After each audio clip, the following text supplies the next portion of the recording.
Hello, स्वागत है आपका एनबीटी के खास शो मिथ्य वर्सेस तथ्य में। आज बात करेंगे एस्थमा के ऊपर और एस्थमा से जुड़े मिथ्स के ऊपर। इसी के ऊपर बात करने के लिए आज हमारे साथ एक एक्सपर्ट हैं, डॉक्टर शरद जोशी।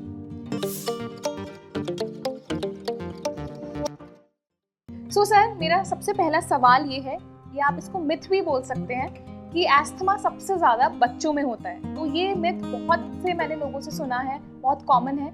तो मैं जानना चाहती हूँ कि क्या ये मिथ एक्चुअली में सच है, और नहीं तो इसका सच क्या है? तो ऐसा नहीं है कि अस्थमा सिर्फ एक एज ग्रुप में या पीडियाट्रिक एज ग्रुप में ही होता है या बच्चों में ही होता है। अस्थमा यंग पॉपुलेशन में भी हो सकता है, एडल्ट पॉपुलेशन में भी हो सकता है। और अस्थमा की जो मेन रेसिपी है वो ये है कि जेनेटिक प्रीडिस्पोजिशन होता है और साथ में कुछ एनवायरमेंटल फैक्टर्स होते हैं और तभी जाकर के अस्थमा मैनिफेस्ट करता है। जो एनवायरमेंटल फैक्टर्स है वो किसी भी तरह का एलर्जन हो सकता है, और स्पेशली सीजन चेंज हो सकता है, टेम्परेचर चेंजेस की वजह से हो सकता है, किसी पर्टिकुलर फूड एलर्जी से अस्थमा प्रेसिपिटेट हो सकता है। कुछ पेशेंट्स में एक्सरसाइज इंड्यूस अस्थमा होता है, तो एक्सरसाइज शुरू करते ही अस्थमा प्रेसिपिटेट हो सकता है।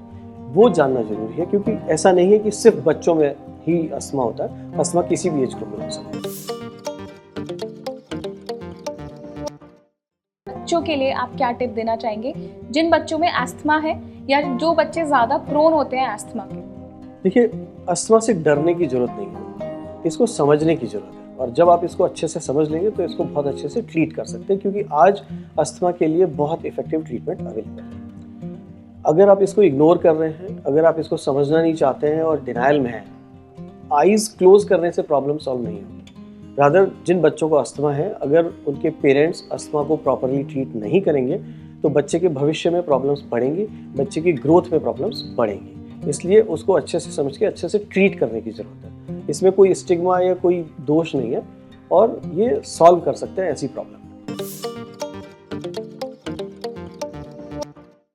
डॉक्टर, अस्थमा पेशेंट्स में अक्सर ये माना जाता है और एक तरीके का मिथ है कि जिन लोगों को अस्थमा होता है वो कोई स्पोर्ट्स नहीं खेल सकते हैं या फिर कोई भी एक्सरसाइज नहीं कर सकते हैं। तो इसको लेकर आपका क्या ओपिनियन?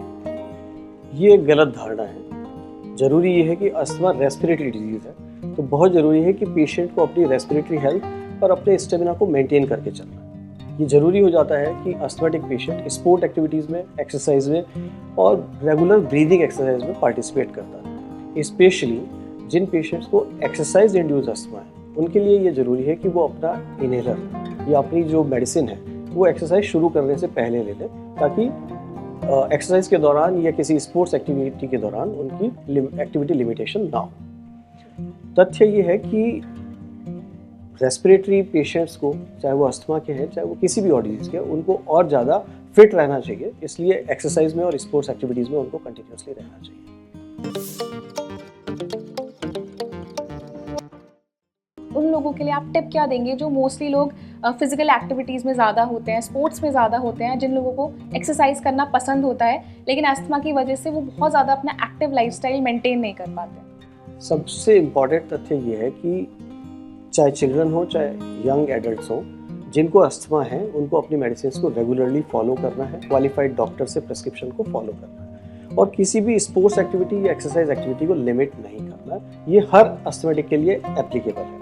तो अस्थमा आपकी फिजिकल एक्टिविटी को या फिटनेस को हैम्पर नहीं करता है अगर आप रेगुलर अपनी मेडिसिन लेते रहें। जो सबसे इम्पॉर्टेंट फैक्ट है, किसी भी अस्थमेटिक को अपने ट्रिगर्स को पहचानना है कि आपका अस्थमा सीजन चेंज होने पे होता है या डस्ट स्टॉर्म के बाद होता है या किसी पर्टिकुलर पोलिनेशन के बाद होता है। आप अपने ट्रिगर को पहचान के ट्रिगर को अवॉइड करेंगे तो आपका अस्थमा कम परेशान करेगा, आपकी मेडिसिन की रिक्वायरमेंट कम हो जाएगी।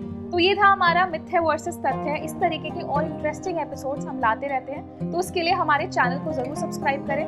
आज के लिए इतना ही, मिलेंगे नेक्स्ट एपिसोड।